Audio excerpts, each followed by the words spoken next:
네, 오늘 일의 습관이 만드는 풍성한 은혜라는 제목으로 말씀을 나누도록 하겠습니다. 히스기야는 모든 일을 성공적으로 감당했다고 성경은 말하고 있습니다. 잘 탁월하게 감당했습니다. 우리는 그로부터 일에 있어서의 탁월함의 비결을 배우게 됩니다. 오늘은 일의 탁월함을 만드는 습관에 대해서 함께 나누도록 하겠습니다. 탁월함은 하나님의 형상입니다. 오늘 말씀에 보면 히스기야는 하나님의 칭찬을 받았습니다. 그에게 맡겨진 일이 무엇이든 형통했다고 말씀하고 있습니다. 일을 성공적으로 했고 그 과업을 잘 완수했다는 그런 뜻입니다. 그 일에 있어서 탁월했다는 의미도 포함이 됩니다. 히스기야에 대한 여러 칭찬이 있지만 그 중에 오늘 말씀은 일을 잘한 것 때문에 칭찬을 받았습니다. 그는 믿는 자로서 일을 어떻게 해야 되는지에 대한 본을 우리에게 보여줍니다. 일을 잘하면 하나님께 칭찬을 받습니다. 그것이 하나님의 일이 됐든 또 세상에서 우리의 직업에서의 일이 됐든 그것을 올바른 태도로 잘 했을 때 하나님께 영광이 되고 상이 있습니다. 골로새서 3장 23, 24절에 보시면 무슨 일을 하든지 마음을 다하여 주께 하듯 하고 사람에게 하듯 하지 말라. 이는 기업의 상을 주께 받을 줄 아나니 너희는 주 그리스도를 섬기느니라. 여기서 무슨 일을 하든지는 배경은 세상 일입니다. 세상의 직업에 관한 일입니다.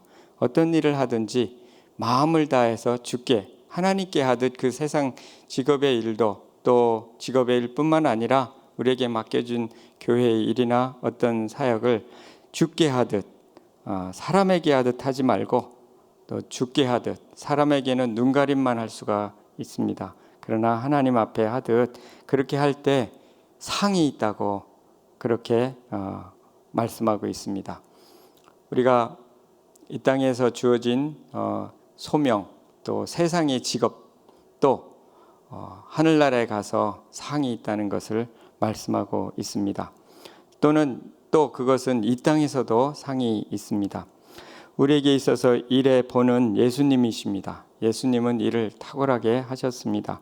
마가복음 7장 37절에 보시면 사람들이 심히 놀라 이르되 그가 모든 것을 잘하였도다. 못 듣는 사람도 듣게 하고 말 못하는 사람도 말하게 한다 하니라. 예수님께서 하시는 일을 보고 사람들이 놀라서 예수님 못 듣는 사람도 듣게 하고 말 못하는 사람도 말하게 한다. 그러면서 그가 모든 것을 잘하였도다. 이렇게 놀랍고 감탄을 했습니다. 이때 사용된 단어를 보면 헬라어의 단어를 보면 칼로스라는 단어입니다. 저는 이 단어 찾는 것을 좋아하는데요. 이 단어 속에 많은 소중한 의미들이 있기 때문에 그렇습니다. 칼로스라는 단어고 부사입니다. 무슨 뜻이냐면 아름답게, 탁월하게, 책망할 것이 없이 올바르게 이런 뜻입니다. 참 잘하였도다 이 말은 아름답게 했고 탁월하게 했다 이런 뜻입니다. 그래서 이제 뿌리가 되는 단어를 보니까 똑같은 단어입니다. 칼로스라는 형용사로입니다. 똑같이 발음하는데 이것은 아름다운, 탁월한, 적절한 마음의 기쁨을 주는 이런 뜻입니다. 그래서 제가 지난 주일에 아름답다는 말에 구약의 단어를 노엠이라는 단어를 소개했었는데 같은 의미입니다. 이것은 신약의 의미고요. 예수님께서 하신 일은 탁월하고 아름답고 적절해서 사람의 마음을 기쁘게 했다. 이렇게 해석할 수가 있겠습니다. 여기에서의 아름다움은 외적인 아름다움 뿐만 아니라 그 내면의 동기의 순수함으로 인한 아름다움을 포함한다. 이렇게 되어 있습니다. 그 사전에 보니까 그렇게 되어 있습니다. 섬김이나 또 어떤 일이 아름답고 탁월하고 그리고 적절하게 필요를 채우고 기쁨을 줄 때 그것이 하나님께 영광이 되고 또 사람들에게도 기쁨이 되고 우리의 섬기는 것이 또 사람이나 교회나 또 직장에 유익이 되고 기쁨이 됩니다. 조금 더 이 탁월하다는 단어 칼로스를 가지고 탁월함에 대해서 몇 가지 특징을 이제 한번 살펴보도록 하겠습니다. 이것은 완벽함하고 다릅니다. 탁월함은 첫째는 사람들의 필요를 적절하게 채워준다는 의미가 있습니다. 여기 suitable이라는 단어가 썼는데요. 이런 의미가 있습니다. 그래서 필요를 적절하게 채운다는 거고요. 두 번째는 독특하고 독창성이 있다는 겁니다. 탁월함 속에는 이 genuine이라는 의미가 있습니다. 독창적이다, 독특하다. 그 다음에 도덕적으로 고상하다는 의미가 있습니다. 그래서 그리스인들은 당시에 이 탁월함이라는 단어가 있었는데 그것은 아레떼라는 단어입니다. 근데 이 헬라인들이 쓰던 이 단어인데 이 단어의 첫 번째 의미는 도덕적으로 탁월하다는 뜻입니다. 기능적으로 탁월하다는 뜻이 아니라. 그래서 이 단어에도 똑같이 성경의 단어에도 그런 의미가 들어 있습니다. 또 한 가지는 하나님의 영광을 위한 목적에 합당하다. 그런 뜻이 들어 있습니다. 이 칼로스의 목적에 합당하다. 그렇게 돼 있고 또 한 가지는 섬세하고 정교하다. 엑셀런트. 보통 우리가 엑셀런트하다, 탁월하다 할 때는 이 부분을 이야기하죠. 그러나 실제 성경에서 말하는 탁월함은 이 전체를 포함하는 겁니다. 그리고 기쁨을 준다.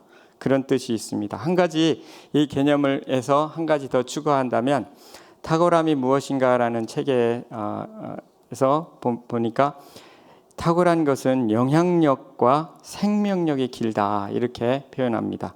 그래서 앞에 모든 것들이 다 만족될 때 생명이 긴 겁니다. 베토벤의 작품이 오래오래 또 이렇게 연주되는 것처럼 밀레의 작품이 오래오래 또 있는 것처럼 그렇게 영향을 주는 것처럼 탁월한 것은 오래오래 영향을 미치고 또 생명이 길다는 것입니다.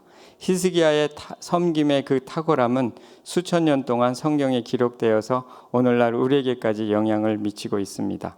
신약 성경에 마리아가 옥합을 깨서 그 예수님 발 앞에 붓고 또 머리로 예수님 발을 닦았던 섬겼던 그 섬김은 2000년 동안 계속 아름다운 이야기로 들려져 오고 있는 것입니다.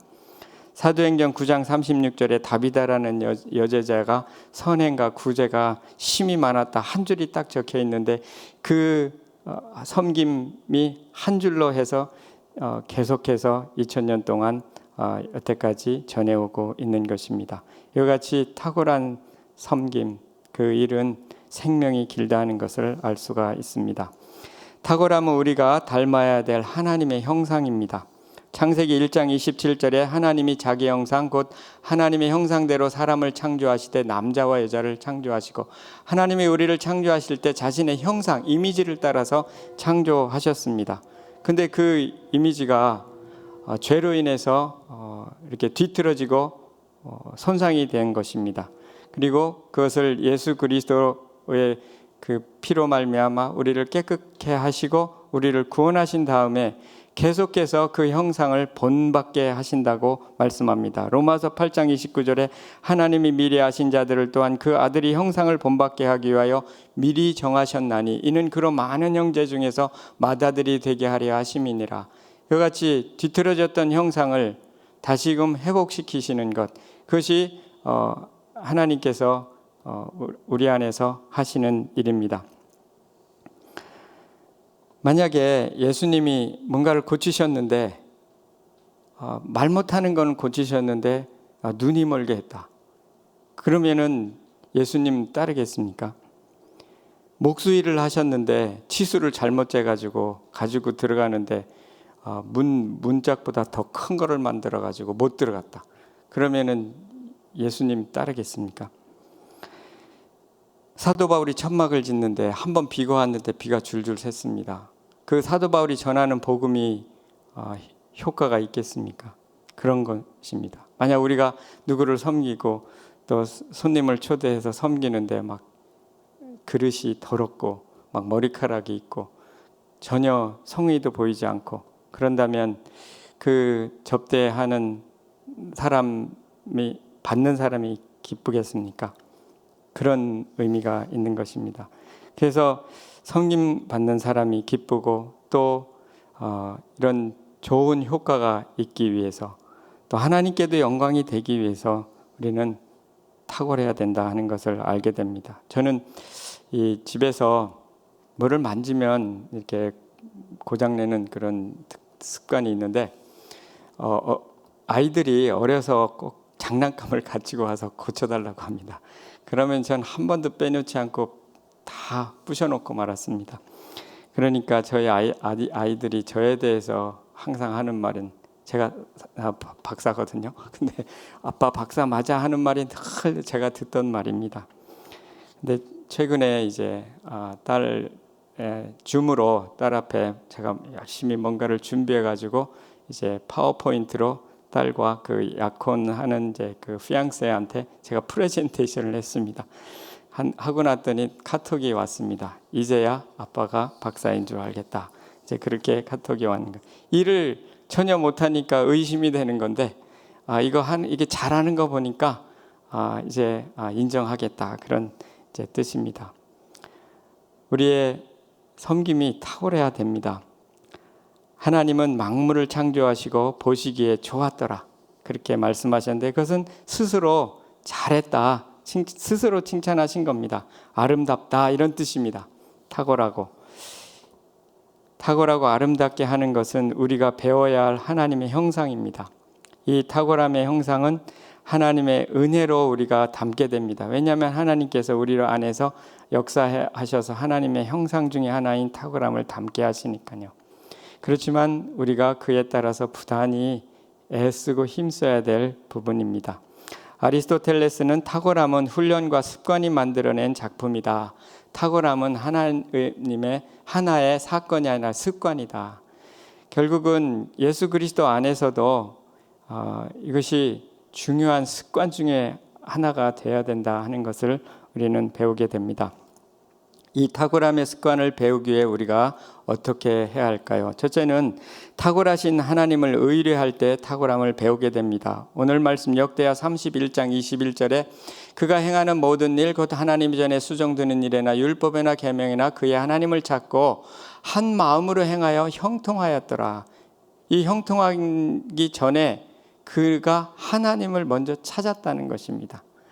하나님을 찾고 하나님 안에서 예배하고 하나님과 교제하고 또 하나님을 의뢰하고 하는 이런 것이 먼저 선행됐다는 것입니다. 그리고 열심히 했다는 거죠. 하나님을 찾았다는 이것이 세상의 탁월함과 다른 것입니다. 그러니까 하나님으로부터 왔다는 뜻입니다. 이 능력은 하나님으로부터 주신 능력이라는 것입니다. 좋은 예가 다니엘입니다. 다니엘 6장 10절에 보면 다니엘이 조서의 왕이 도장이 찍힌 것을 알고도 자기 집에 돌아가서 윗방에 올라가 예루살렘으로 향한 창문을 열고 하던 대로 하루 3번씩 무릎을 꿇고 기도하며 그의 하나님께 감사하였더라. 이것이 다니엘이 가졌던 습관입니다. 늘 하나님을 찾았던 습관입니다. 그런데 그 다니엘서 6장 이 10절 말씀인데 3, 4절 보면 이렇습니다. 다니엘은 마음이 민첩하여 총리들과 고관들 위에 뛰어남으로 탁월함으로 왕이 그를 세워 전국을 다스리게 하고자 한지라. 이에 총리들과 고관들이 국사에 대하여 다니엘을 고발할 근거를 찾고자 하였으나 아무 근거 아무 허물도 찾지 못하였으니 이는 그가 충성되어 아무 그릇함도 없고 아무 허물도 없음이었더라. 여기서 다니엘은 고관들 위에 뛰어났다 했습니다. 그리고 흠이 없었다 그랬습니다. 근데 마음이 민첩하다는 건 정말 민첩한 거겠죠. 나이가 85세 정도 되는 나이입니다. 그런데 그가 총리로서의 일을 아주 성실하고 그리고 탁월하게 감당하고 있습니다. 그런데 마음이 민첩했다는 이 뜻은 무슨 뜻이냐면 영적으로 비범했다, 이런 뜻이 됩니다. 그 단어 자체가 그런 의미합니다. 그러니까 그냥 민첩한 것이 아니라 성령의 충만에 의해서 민첩하게 되는 것을 의미합니다. 아주 민첩하고 또 필요를 잘 보고 잘 채우고 또 일을 잘 감당하는 분별력이 뛰어나고 민첩함이 있었던 것입니다. 그것은 하나님으로부터 오는 능력이었습니다. 영어 표현에 보면 exceptionally 그래, 아주 예외적으로 영적이었다, 이런 표현을 씁니다. 그런데 우리가 기도만 가지고 탁월할 수가 없다고 하는 것을 알 수가 있습니다. 기도가 탁월한 정신을 갖는 데 도움이 되고 우리에게 탁월함에 대해 동기를 주고 그런 정신을 불어넣습니다. 그러나 그것만 믿고 내가 노력하지 않으면 탁월함에 이를 수가 없습니다.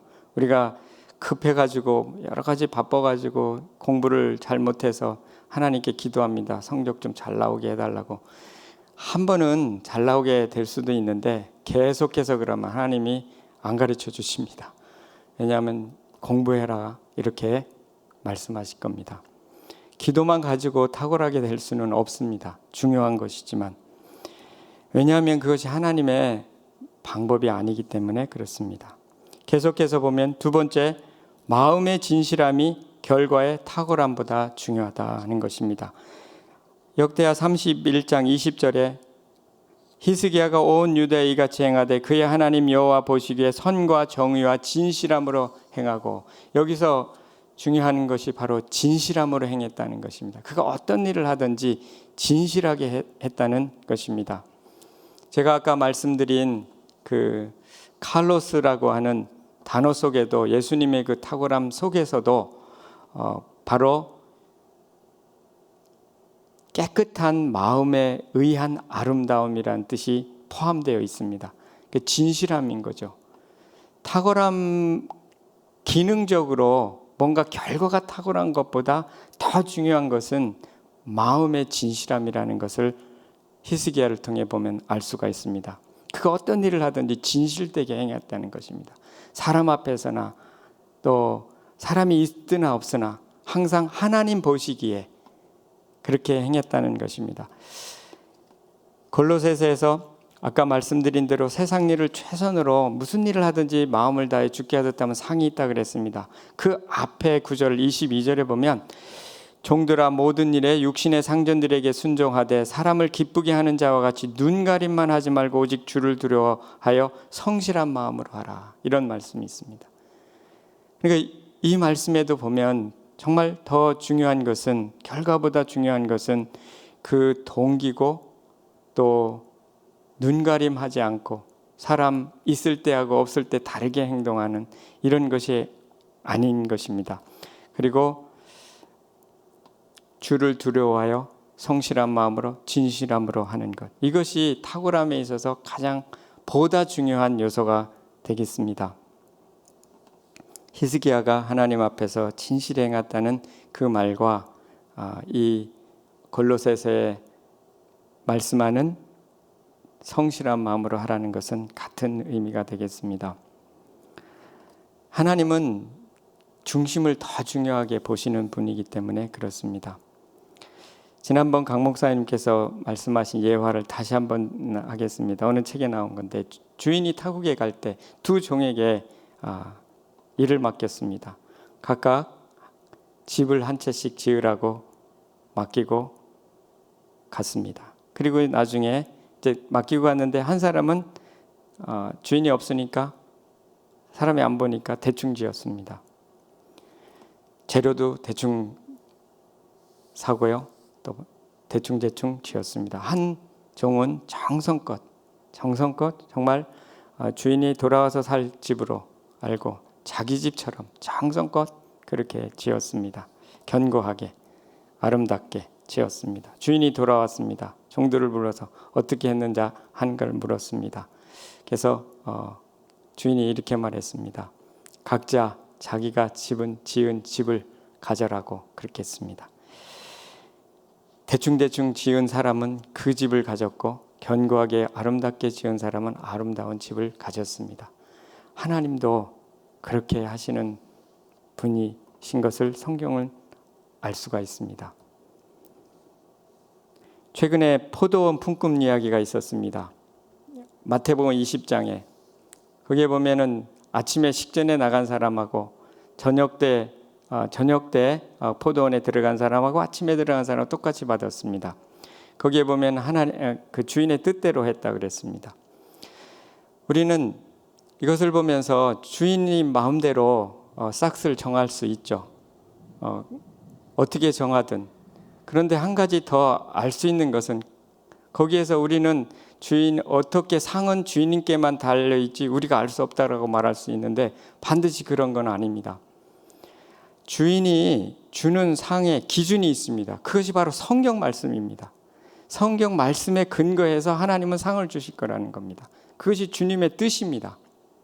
그러니까 하나님, 우리가 알 수 있는 것은 중심의 태도를 까지 같이 보기 때문에 우리는 알 수 없는 것입니다. 하나님은 아시는 거고요. 은밀한 중에 보시는 하나님이시기 때문에 그 모든 것을 보시고 결과도 보시고 전체를 통합해서 상을 주시기 때문에 우리가 본 것만 갖고는 모르는 거죠. 그런 의미에서 우리는 모르지만 그러나 성경 말씀에 입각해 보면 모르지 않습니다. 동기와 결과를 다 보시는 하나님이신 것을 알 때 우리는 그 하나님의 평가에 대해서 알 수 있다는 것입니다. 그래서 우리가 어떤 일을 할 때 진실되게 일했습니다. 근데 능력이 좀 부족해가지고 결과는 좀 못했습니다. 꼭 1등은 못했습니다. 근데 어떤 사람은 진실되지는 않았습니다. 하나님 앞에 자기 재주가 있어서 결과가 좋아서 1등을 했습니다. 세상에서. 하나님은 누구에게 더 큰 상을 주실까요? 분명히 하나님은 앞에 있는 사람을 더 귀한 상을 주실 것이 분명합니다. 그래서 두 렙돈 드린 여인의 그 헌금을 높이 평가하는 것입니다. 많은 중에 액수는 많지만 많은 중에 일부 낸 그 사람보다 두 렙돈 전부를 드렸던 그 과부의 헌금을 더 소중히 여기고 칭찬하시는 하나님이신 것입니다. 그렇기 때문에 하나님 입장에서의 보시는 탁월함은 그 중심까지 보신다. 그걸 더 중요하게 여기신다 하는 것을 알 수가 있습니다. 근데 여기서 또 한 가지, 그렇다고 결과가 늘 좋지 않은 상태로 머물러 있기를 원치 않으십니다. 그것도 하나님을 의지함으로 결과도 좋게 만들 수 있기 때문에 그렇습니다. 그래서 세 번째, 최선을 다하는 습관이 탁월함을 가져온다 하는 것을 또한 배워야 합니다. 역대하 31장 21절에 그가 행하는 모든 일 곧 하나님이 전에 수종드는 일에나 율법에나 계명이나 그의 하나님을 찾고 한 마음으로 행하여 형통하였더라. 하나님을 찾은 다음에 한 마음으로, 즉 전심으로 행하여 형통하였다. 여기서 중요한 또 한 가지의 덕목이 있습니다. 그것이 바로 전심으로, 한 마음으로, 최선으로 했다는 것입니다. 그래서 일을 잘하는 방법을 이 짧은 구절 안에 아주 우리에게 말씀해 주고 있습니다. 하나님을 찾고 의지해야 된다는 것, 그 동기가 진실돼야 된다는 것, 그리고 최선을 다해야 된다는 것입니다. 최선을 다한다는 의미가 뭘까요? 첫 번째는 꾸준히 행하는 성실함. 이것이 최선을 다하는 것 중에 하나입니다. 성실함은 지속적으로 행하는 것이 그 성실함의 핵심입니다. 성실한 반복이 기적을 낳는다고 합니다. 반복이 하나님의 지혜입니다. 꾸준하게 지속적으로 하는 것. 저는 아까 마음의 동기가 좋고 능력은 좀 부족해서 능력이 좀 부족해서 좋은 결과를 못 내었습니다. 처음에는. 그러나 결과를 낼 수 있는 방법을 또한 우리는 배워야 됩니다.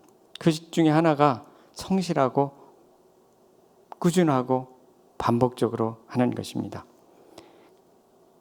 강 목사님은 반복은 하나님이 주신 꿈을 우리 의식에 뿌리 내리게 하는 하나님의 지혜입니다. 반복이 하나님의 지혜라고 그렇게 말씀을 하셨습니다. 또한 아리스토텔레스도 이런 말을 했습니다. 사람은 반복적으로 행하는 것에 따라 판명된 존재다. 따라서 우수성이란 단일 행동이 아니라 바로 습관이다. 탁월함이란 습관이라는 것입니다. 어떤 것을 탁월하게 했다는 것은 꾸준히 오랫동안 많이 행했다는 것을 반영하는 것입니다. 그렇지 않고는 잘할 수가 없는 것입니다. 그래서 성실하게 반복하는 그것을 우리는 배울 필요가 있습니다. 이것은 세상에서도 그렇게 하지만 주님 안에서 올바른 태도로 이 부분도 배워야 되는 것을 알 수가 있습니다. 1000개의 성공을 만든 작은 행동의 힘이라는 책에 나오는 예화인데 많이들 들으셨을 겁니다. 저는 이 예화를 참 좋아하는데, 도자기를 공예 강사하는 분이 실험을 했습니다. 두 그룹으로 나눴습니다. 한 그룹에게는 50개를 만들면 A를 주고, 도자기 40개를 만들면 B를 주고, 30개를 만들면 C를 주고, 이런 그룹으로에게 이제 숙제를 냈습니다. 또 한 그룹은 한 학기 동안에, 그 기간 동안에 하나의 작품만 만들어라 그랬습니다. 하여튼 정성을 다해서 하나만 만들어라 그랬습니다. 나중에 이제 학기가 끝나고 이것을 이렇게 평가를 했습니다.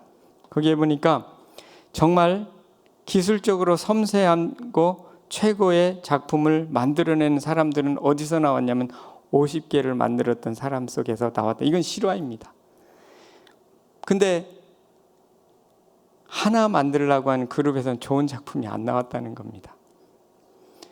이것은 우리에게 시사하는 바가 큽니다. 양이 질을 만든다는 것을 말해주고 있습니다. 많이 해봐야 좋은 것이 나온다는 것을 알게 해주는 것입니다. 실제 삶 속에서도 마찬가지입니다. 자주 반복적으로 또 많이 해볼 때 좋은 것이 나온다는 것을 알 수가 있습니다. 왜 그러냐면 그 양이 중요한 이유는, 횟수가 중요한 이유는 바로 누적 효과라는 것 때문에 그렇습니다. 누적 효과는 다른 말로 하면 복리 효과입니다.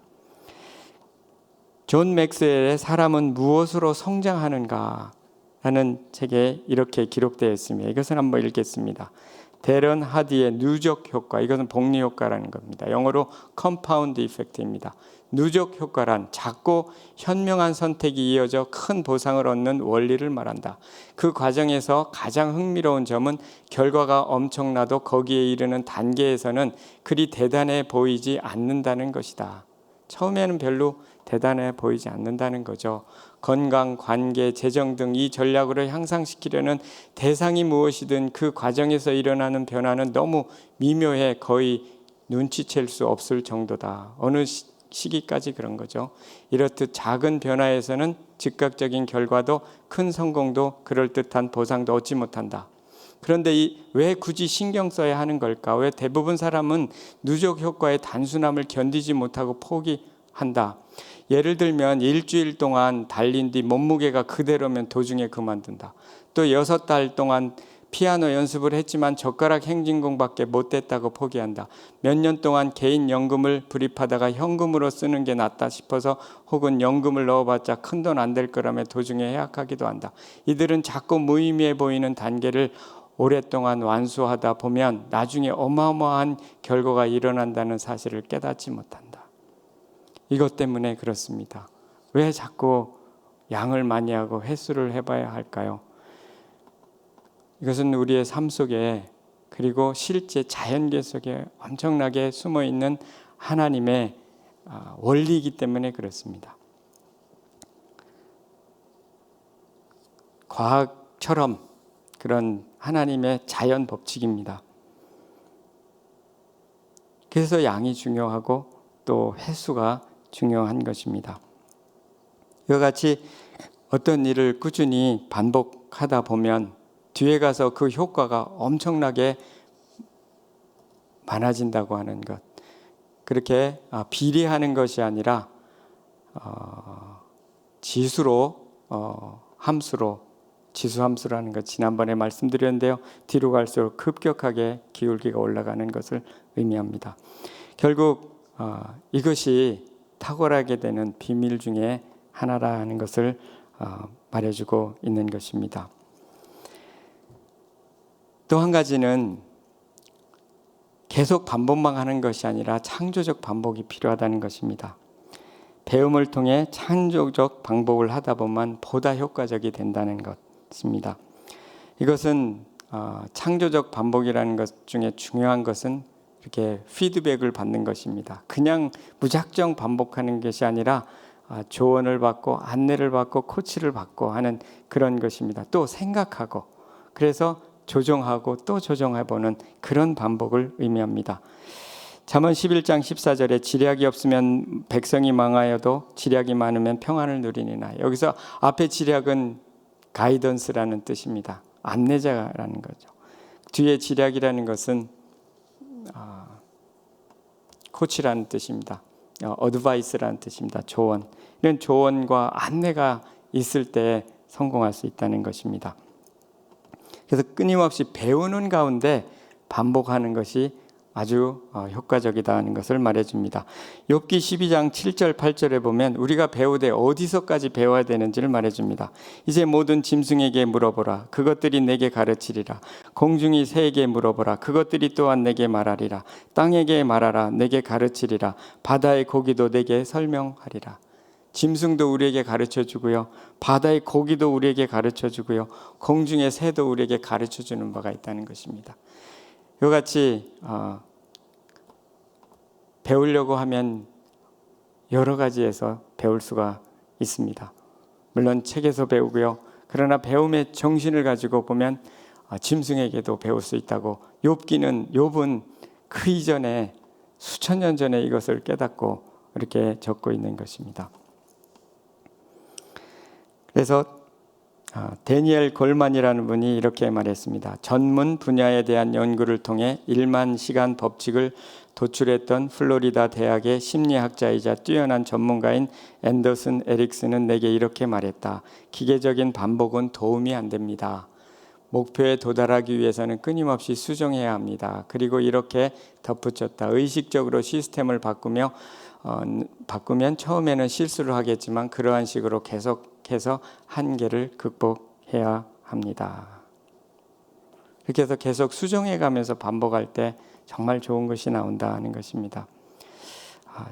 저는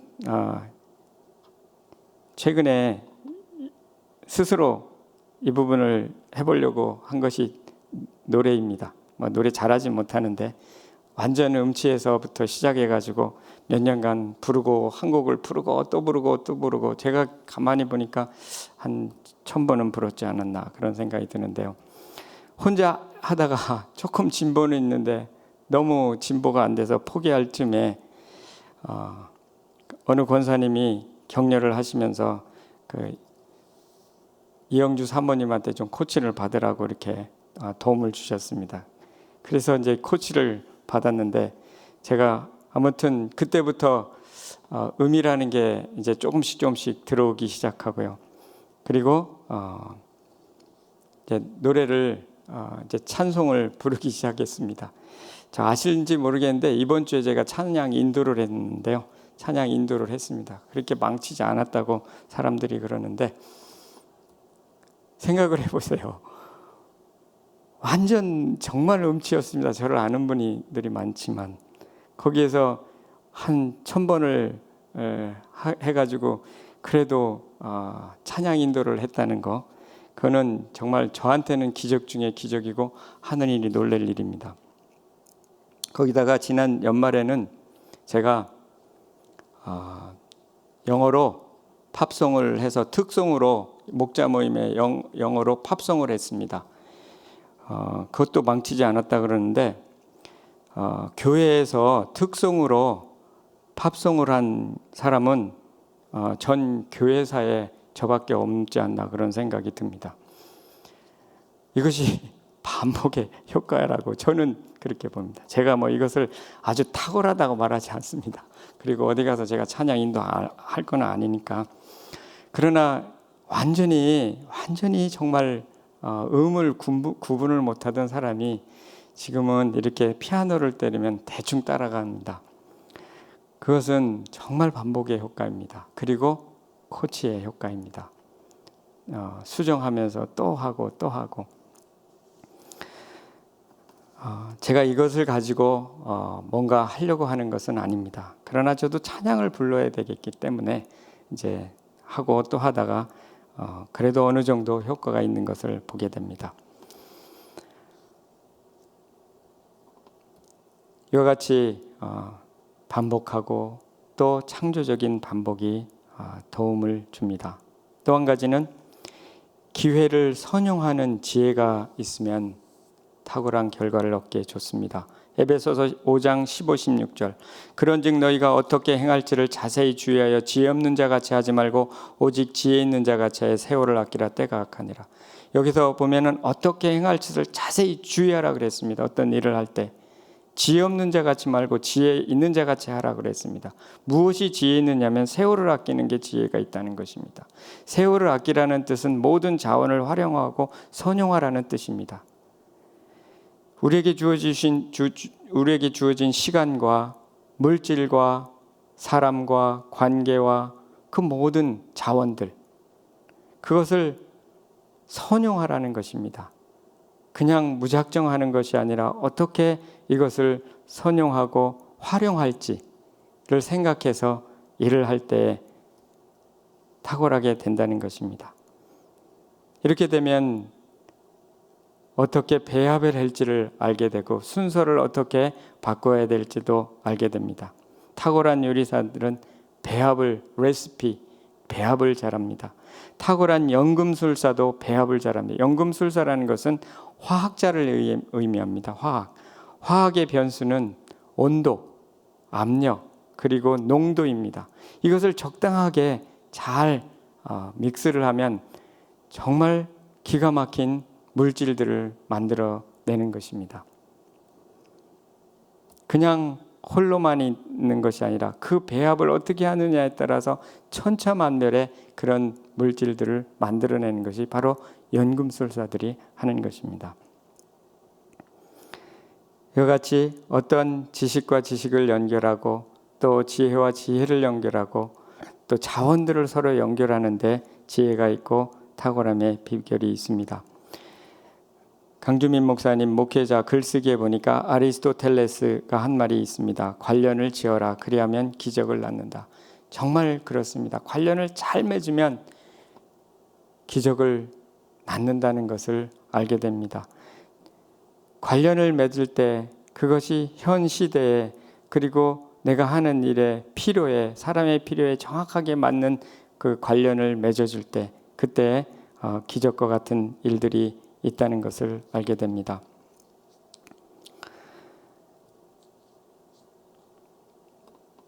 저는 이렇게 사역을 하면서 저는 아주 탁월하게 사역하는 사람은 아닙니다. 저는 일을 그렇게 잘하는 사람도 아니고 일을 좋아하는 사람도 아닙니다. 그러나 한 가지 경험하게 되는 것은 꾸준히 계속 해가면서 관련을 맺어가면 좋은 작품이 나온다 하는 것은 경험하게 됩니다. 저는 지금 새생명 아카데미를 계속 인도하고 있습니다.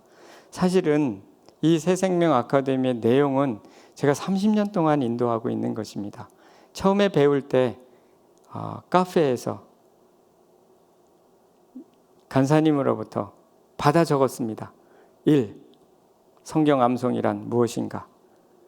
2. 성경 암송은 왜 하는가? 그 중에 1, 2, 3, 4 이렇게 받아 적고 성경 찾아가서 적었던 것입니다. 그렇게 해서 했던 원리들을 차곡차곡 모았고 그것을 또 다른 사람한테 전달했습니다. 수없이 했습니다. 아마 100번도 이상 한 것 같습니다. 그러다가 교회에 와서 많은 사람들을 대상으로 해야 돼서 이제 그걸 어떻게 해야 될까 하다가 교회 환경에 맞게 또 이것을 또 변화시키기 시작했습니다. 교회의 환경과 또 제가 알고 있는 원리와 이것을 이렇게 서로 배합해서 만든 것이 아카데미 규제입니다. 늘 강 목사님께서 말씀을 하셨기 때문에 제가 말씀을 드리는데 그렇게 해서 조금씩 변화시키고 교회에 맞게 또 환경에 맞게 변화시켜서 그 원리들을 이렇게 책으로 만들어서 지금은 이렇게 줌의 환경 속에서 하고 있는 것입니다. 그렇게 계속해서 반복하다 보니까 저는 이것이 이렇게 오래 지속될 줄 몰랐습니다. 그리고 이렇게 팬데믹 상황 속에서 잘 사용될지 몰랐습니다. 근데 이렇게 하다 보니까 점점점 영향력이라는 것이 생기고, 그리고 그 속에 하나님의 도우심과 역사가 같이 따라가 준다는 것을 보게 됩니다. 이와 같이 계속하고, 그리고 창조적으로 또 변형시키고, 그리고 적응시키고 자원들을 활용하고 이런 것들을 하면서 좀 더 나은 섬김의 자료들을 만들어 내가고 있다는 것을 알 수가 있습니다. 누구나 이것을 할 수가 있는 것입니다. 우리에게 주신 자원들을 잘 활용해서 장점들을 활용하고 그것을 계속해서 완벽해서 하는 것이 아니라 또 하고 그렇게 하면서 점점 섬김의 좋은 모양으로 바뀌어져 가면서 탁월해지는 것을 알 수가 있습니다. 네 번째는 함께 일하면 더 탁월한 결과를 얻습니다. 전도서 4장 9절에 두 사람이 한 사람보다 나으면 그들이 수고함으로 좋은 상을 얻을 것입니다. 좋은 상, 그것이 바로 아름다운 상입니다. 한 사람이 하는 것보다 두 사람이 하는, 성경은 분명히 한 사람이 뛰어난 것보다 그 팀이 잘하는 것을 더 가치를 둔다는 것입니다. 아름답지 않은 사람을, 아름답지 않은 지체를 귀하게 여기서 더 아름답게 여기시는 그 하나님이시라고 고린도전서 12장에 말씀합니다. 왜냐하면 서로 연결되어 있기 때문에 그렇습니다. 함께 탁월해가는 것이 더 영광이고, 팀워크를 잘하는 것이 더 큰 영광이고 기쁨입니다. 하나님의 기쁨입니다. 다니엘과 그 세 친구들이 바로 그렇게 한 것입니다. 다니엘 혼자 한 것이 아니라 세 친구가 같이 하기 때문에 더 하나님 나라에서 아름다운 것입니다. 정말 탁월한 사람은 팀워크를 잘하는 사람이라는 것을 우리는 알게 됩니다. 다섯 번째는 즐거움이 있으면 오래 지속하여 효과적으로 일할 수 있다는 것입니다. 전도서 5장 18절에 사람이 하나님께서 그에게 주신 바 그 일평생에 먹고 마시며 해 아래에서 하는 모든 수고 중에 낙을 보는 것이 선하고 아름다움을 내가 보았나니 그것이 그의 몫이로다. 하나님께서 주신 바 일평생에 먹고 마시고 또 해 아래에서 수고하는 중에 즐거움을 보는 것, 그것이 정말 아름답다. 하나님이 이런 걸 아름답게 보십니다. 그냥 먹고 마시는 것은 우리가 일상을 즐거움, 하나님께 주신 것을 누리는 것을 의미하죠. 먹고 마시고 또 이것을 쾌락으로 삼으라는 뜻이 아니죠. 먹고 마시고 수고함으로 즐거워하는 것, 이것이 참 아름답다. 그렇게 이것이 우리의 분복이고 하나님 주신 축복이라는 것입니다. 근데 열심히 일을 했고 아무리 탁월한 결과를 보이고 하는데 내 즐거움이 없다. 그건 하나님 보시기에 탁월한 것이 아니라는 겁니다. 여기에서 아름답다는 원어는 야페라는 단어를 썼습니다. 이 전도서에. 그것은 무슨 뜻이냐면 beautiful, comely. 이게 무슨 말이냐면 적절하다는 뜻입니다. 여기도 또 suitable하다. 이번에 제가 아름다움에 관해서 탁월함에 대해서 공부하다가 발견한 건데, 모든 단어, 모든 히브리어 헬라 단어 속에 아름답다, 탁월함의 단어 속에 공통적으로 들어가 있는 게 suitable입니다. 적절함입니다. 그래서 이 단어를 아름다움을 내가 보았나니 할 때 이 아름다움의 영어 성경 번역이 대부분 comely, fitting, 옷이 딱 맞는 fitting이죠. appropriate, 적절하다, 이런 뜻입니다. 아름다움에는 균형과 조화와 적절함이 있다는 것은 철학자들이 얘기가 아니라 성경의 얘기라는 것을 알게 됩니다. 우리가 수고하는 가운데 즐거움이 있어야 된다는 겁니다. 지나치게 또는 억지로 한다고 할 때는 그것이 즐거움이 없는 거죠. 그래서 우리가 일의 탁월함만 추구해서 즐거움을 얻을 수는 없습니다. 그 일이 적절할 때 즐거움이 옵니다. 일과 안식의 균형, 적절한 균형과 조화가 있을 때 아름답습니다. 일과 관계의 균형도 필요합니다. 일과 성품의 조화가 있을 때 그것이 아름답고 그것이 탁월한 것이다 하는 것을 알게 됩니다. 토마스 아퀴나스 신학자는 중세의 유명한 신학자죠. 이렇게 말합니다. 안셀른 그린이 한 말입니다. 딱 알맞게 살아가는 법이라는 책에서 이렇게 말합니다. 토마스 아퀴나스 성인은 아름다운 것이 언제나 균형과 관련이 있으며 그 둘은 하나라고 생각했습니다. 그 점을 우리는 다음과 같은 말로 표현할 수 있겠지요. 황금 분화를 따르는 사물은 우리에게 아름답다는 느낌을 줍니다. 다시 말해 우리는 균형 잡힌 것, 알맞은 것, 본성에 맞는 것에서 아름다움을 느낍니다. 그래서 중요한 것은 균형 잡힌 것, 그리고 알맞은 것, 또 한 가지 본성에 맞는 것, 이것이 아름답다는 것입니다.